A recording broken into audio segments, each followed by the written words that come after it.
Supir ini secara tidak sengaja melihat sesuatu yang tidak seharusnya dilihat. Untuk menutupi rasa canggung ini, dia berpura-pura menggosok matanya. Namun, gerakan kecilnya ditemukan oleh majikan pria. Dia langsung bertanya apa yang baru saja dilihatnya. Balam mendapat ide tiba-tiba. Dia berkata baru saja melewati sebuah pohon suci. Oleh karena itu, dia membuat gerakan untuk menunjukkan rasa hormat. Tak disangka, beberapa kalimat yang dia karang cerita bohong. Pasangan yang baru saja kembali dari Amerika itu ternyata percaya. Kemudian Balam tidak bisa menahan diri dan mencuri pandang lagi. Terkejut, dia segera meraba belakang kepalanya. Majikan pria bertanya apa yang terjadi kali ini. Balam kemudian melanjutkan omong kosong. Dia berkata jalan yang baru saja dilalui adalah jalan yang dilalui oleh Buddha. Melihat kedua orang yang sangat bodoh itu, Balam merasa dirinya adalah yang paling pintar. Setelah mengantar kedua orang itu ke tempatnya, Balam mengemudikan mobil majikannya pulang untuk menjenguk keluarga. Demi kesombongan dirinya, begitu memasuki desa, dia terus membunyikan klakson. Hanya untuk menunjukkan kepada orang-orang desa bahwa dia mengemudikan mobil mewah. Setelah turun dari mobil, di bawah tatapan iri dari tetangga-tetangga, cara dia berjalan pulang pun terlihat berbeda. Namun sebagai kepala keluarga, nenek langsung memarahi, mengomelinya. Dia bilang dia sudah sukses tapi tidak mengirim uang ke rumah. Setelah Balam mengeluarkan uang, sikap nenek langsung berubah drastis. Nenek takut Balam lepas kendali. Dia mengatur agar Balam menikahi seorang gadis. Begitu mendengar kata-kata ini, Balam bersumpah tidak akan menurut. Dia tidak ingin seperti ayah dan kakaknya yang terus-menerus dieksploitasi nenek. Jadi dia dengan tegas meninggalkan desa, kembali ke rumah majikan untuk melanjutkan pekerjaan sebagai supir. Namun suatu hari, dia sedang menyajikan teh dan air untuk nyonya rumah. Nyonya rumah merasa jijik melihatnya di depan dirinya dan tamu. Melakukan gerakan tidak senonoh. Dia juga mengeluh bahwa gigi kuningnya mengeluarkan bau mulut. Balam menganggap dirinya adalah orang yang paling menjaga kebersihan di desa. Menatap giginya yang kuning di cermin. Sepertinya dia memang agak menjijikkan. Dia merasa sangat marah di dalam hatinya. Dan emosi ini juga tercampur dengan kebencian yang lebih dalam terhadap ayahnya. Kenapa ayah tidak pernah mengajarinya menyikat gigi? Dan juga perilaku tidak senonoh yang menjijikkan itu. Ini adalah pertama kalinya dia menyikat gigi seumur hidupnya. Terus menggosok hingga mulutnya berdarah. Juga sulit untuk mengubah gigi kuning yang sudah terbentuk. Sama seperti latar belakang kelahirannya yang tidak bisa diubah. Hari ini adalah ulang tahun nyonya rumah. Pasangan yang mabuk itu ingin merasakan sesuatu yang menegangkan. Nyonya rumah yang tidak bisa mengemudi ingin jalan-jalan. Sebagai pelayan, Balam tidak bisa berkata tidak. Nyonya rumah sudah mabuk. Mobil melaju seperti orang gila. Meskipun Balam dipenuhi dengan kecemasan, namun tidak ada cara lain. Tanpa diduga, kejadian tak terduga terjadi. Nyonya rumah menabrak seorang gadis kecil. Adegan ini segera membuat mereka sadar dari mabuk. Pasangan itu ingin pergi melihat keadaan gadis kecil itu dan melapor ke polisi. Namun Balam berusaha keras untuk menghentikan mereka. Dia memaksa mereka kembali ke dalam mobil. Setelah memastikan tidak ada saksi di sekitar, dia pun mengemudikan mobil untuk melarikan diri dari lokasi kecelakaan. Meskipun nyonya rumah merasa sangat bersalah atas tindakannya. Setelah kembali, Balam berusaha keras membersihkan noda darah di mobil. Karena Balam tahu betul bahwa banyak keluarga di India memiliki banyak anak. Terkadang bahkan orang tua pun tidak ingat nama anak-anak mereka. Balam berpikir dalam hati bahwa tidak ada yang akan melapor ke polisi. Bahkan jika benar-benar melapor ke polisi, polisi juga tidak akan serius menangani kasus orang dengan status rendah. Dia merasa telah membuat pilihan yang bijak. Karena ini membuatnya merasa bahwa keluarga majikannya akan memandangnya dengan cara yang berbeda. Ternyata, keesokan harinya Balam karena hal ini mendapat pujian dari ayah majikannya. Keluarga majikan berperilaku tidak biasa, menunjukkan kedekatan yang tidak biasa kepada Balam. Bahkan mereka berkata, mulai sekarang kita adalah satu keluarga. Balam tidak merasa terkejut, karena dia tahu semua ini adalah hasil kecerdasannya semalam. Namun, detik berikutnya, saudara laki-laki majikannya mengeluarkan sebuah surat pengakuan. Misalkan seseorang melapor ke polisi, maka Balam akan dijadikan kambing hitam. Dia bahkan tidak pernah membayangkan, kesetiaannya justru berujung pada akhir yang begitu menyedihkan. Namun yang lebih membuatnya putus asa adalah, neneknya juga telah menandatangani surat pengakuan demi sejumlah uang. Ini benar-benar memaksa Balam untuk mati. Dia melihat ke arah majikannya di samping. Majikannya tidak berani menatap matanya karena merasa bersalah. Balam tahu dia sudah tidak punya pilihan lain.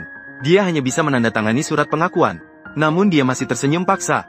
Dia juga tertawa atas kecerdasannya yang akhirnya mencelakakannya. Mulai hari ini, Balam hidup dalam ketakutan setiap hari. Dia khawatir keluarga gadis kecil itu akan melapor. Khawatir polisi akan datang ke rumahnya. Setelah lebih dari setengah bulan, tuan tua memanggilnya. Sikap hari ini langsung berubah drastis. Sebelumnya dia berjanji akan menganggapnya sebagai keluarga. Sekarang dia mulai memerintahnya lagi. Meminta Balam untuk berlutut dan memijat kakinya. Saat itu, pasangan majikan masuk ke dalam. Nyonya rumah mendekati Balam dan berkata, polisi menyatakan tidak ada saksi mata sebagai alasan. Langsung memutuskan kasus sebagai kematian yang tidak disengaja. Setelah mendengar itu, Balam akhirnya bisa bernapas lega. Namun, detik berikutnya dia ditendang oleh tuan tua. dan mengatakan bahwa dia berpura-pura menghadapi perilaku buruk di depan umum. Sebagai nyonya muda kedua, dia merasa sangat tidak puas. Langsung berkelahi dengan majikannya. Dia yang berpendidikan tinggi di Amerika, tidak bisa lagi mentolerir pemikiran yang memperlakukan orang miskin seperti anjing. Malam itu, nyonya muda kedua meminta Balam mengantarnya ke bandara, bersiap untuk meninggalkan tempat yang sangat mengecewakannya. Setelah tiba di bandara, nyonya muda kedua memberikan Balam sebuah surat. Tanpa berkata apa-apa, dia pergi dengan terburu-buru. Ketika Balam membuka amplop itu, dia menemukan sejumlah uang di dalamnya. 9.000 rupiah. Ini mungkin merupakan kompensasi untuk Balam, sebagai ganti rugi atas kecelakaan yang dialaminya. Namun, uang sekecil ini hanya setara dengan gaji Balam selama 3 bulan. Seolah-olah di mata nyonya muda kedua, nilai hidup Balam juga tidak lebih dari itu.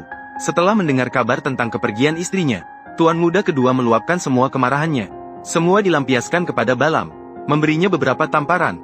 Pria ini tampak lembut di permukaan, ditambah dengan tuan muda kedua yang terdidik. Saat ini juga menunjukkan wajah aslinya terhadap pelayan.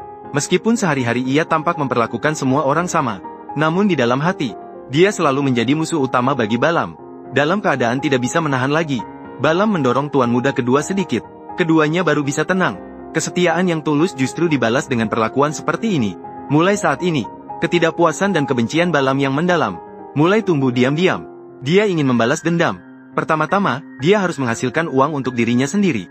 Hari-hari berikutnya, setiap kali dia mengisi penuh mobil tuan muda kedua, dia akan diam-diam mengambil setengahnya untuk dijual kepada orang lain. Sambil diam-diam keluar malam untuk mencari penumpang dan menghasilkan uang. Dia melakukan ini selama sebulan. Uang yang didapat ternyata lebih banyak daripada gaji setahun. Setelah merasakan manisnya, keinginannya semakin besar. Karena setiap hari mengikuti majikannya untuk membangun relasi. Suatu ketika secara tidak sengaja menemukan, tuan muda kedua memiliki tas yang penuh dengan uang tunai. Ini adalah jumlah yang sulit dijangkau seumur hidupnya. Jika uang ini bisa didapatkan, dia bisa hidup tanpa khawatir selama 10 generasi. Meskipun begitu, Balam juga tidak bertindak sembarangan. Suatu hari, tuan muda kedua tiba-tiba berkata ingin memberi Balam cuti sehari. Namun Balam tahu dengan jelas bahwa ini bukanlah kesempatan baik yang datang tiba-tiba. Sebenarnya, tuan muda kedua ingin mengganti supir baru. Dan dalam beberapa bulan terakhir, karena tidak mengirim uang ke rumah, nenek mengirim keponakannya untuk mencarinya, memintanya untuk mengirim semua uang kembali, dan memaksanya untuk pulang dan menikah. Marah, Balam langsung menamparkan keponakannya. Terakhir kali, nenek menandatangani surat pengakuan kecelakaan dan mendapatkan sejumlah uang. Sekarang nenek datang dengan cara yang sama. Ini benar-benar membuatnya marah.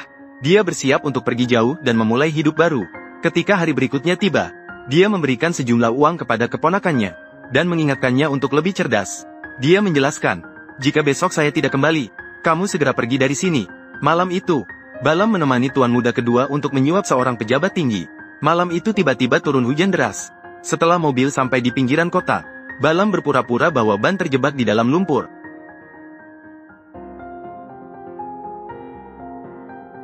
Namun ketika tuan muda kedua turun dari mobil, Balam dengan diam-diam mengeluarkan botol kaca yang sudah dipersiapkan sebelumnya.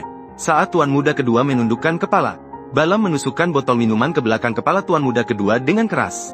Setelah mengatasi tuan muda kedua, dia segera mengemudikan mobilnya meninggalkan tempat kejadian. Segera setelah itu, dia menjemput keponakannya, lalu membawa satu tas besar uang melarikan diri ke kota lain. Dia menyewa sebuah rumah di kota ini. Dia bersembunyi selama setengah tahun sebelum berani keluar. Dan saat keluar, hal pertama yang dilakukannya adalah mengganti gaya rambut, menatap kota yang makmur di depannya. Dia menyadari bahwa ini akan menjadi tempat yang baik untuk memulai usahanya. Pernah menjadi pelayan di rumah orang kaya. Meskipun tidak belajar banyak hal yang baik, tapi dia belajar cara untuk mengambil jalan belakang, meniru cara tuan muda kedua sebelumnya. Dia membawa satu tas besar uang tunai langsung menuju kantor polisi. Apa yang bisa lebih berbicara daripada uang? Setelah kepala polisi menerima uang, dia segera menangkap semua pengemudi taksi ilegal di kota. Balam kemudian menggunakan sisa uangnya untuk mendirikan sebuah perusahaan taksi bernama Harimau Putih.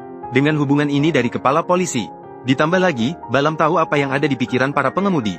Dia dengan cepat mendominasi bisnis taksi di seluruh kota. Namun, dia berbeda dari majikannya yang dulu. Dia tidak pernah melakukan diskriminasi. Sangat baik terhadap karyawan. Dengan cepat menjadi terkenal.